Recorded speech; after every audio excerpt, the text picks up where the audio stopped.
Salam sejahtera.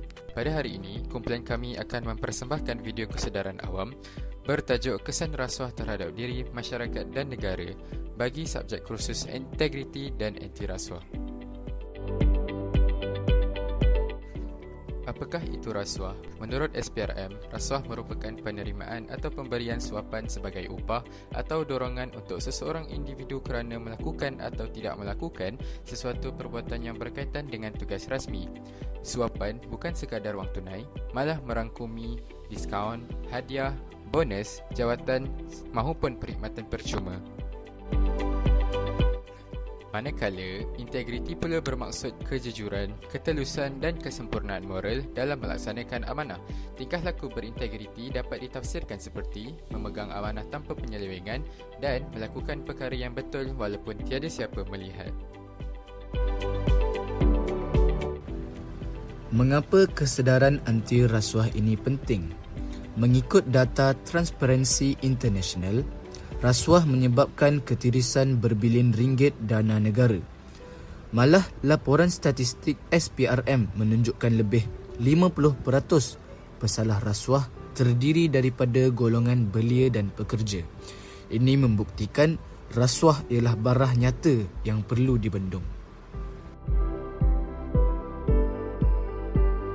Akta SPRM 2009. Dari sudut undang-undang, Seksyen 24 Akta SPRM 2009 menetapkan hukuman yang amat berat.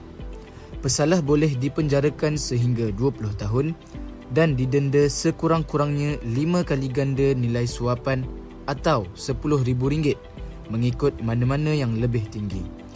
Jangan sesekali menggadaikan kebebasan demi habuan sementara. Implikasi individu dan organisasi.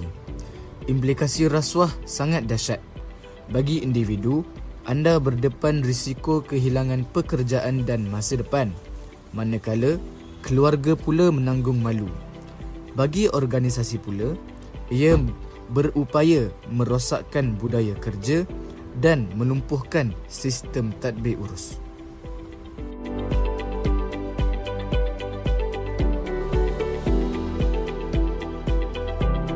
Dari sudut masyarakat dan ekonomi, rasuah menindas golongan kurang mampu kerana hak mereka sering dinafikan. Kualiti perkhidmatan awam dan infrastruktur pula merosot akibat dana disalahgunakan. Akhirnya, jurang sosial semakin besar, wujudkan ketidakadilan dalam masyarakat dan menjejaskan kesejahteraan ekonomi. Selain itu, kesan rasuah terhadap negara juga amat membimbangkan. Ia menjejaskan kestabilan ekonomi kerana sumber kewangan tidak digunakan dengan betul. Keyakinan pelabur asing turut berkurangan kerana bimbang akan risiko tinggi. Lebih parah, imej negara tercalar di peringkat global menjadikan kita kurang dipercayai oleh masyarakat antarabangsa. Bagaimanakah kita boleh membanterasnya?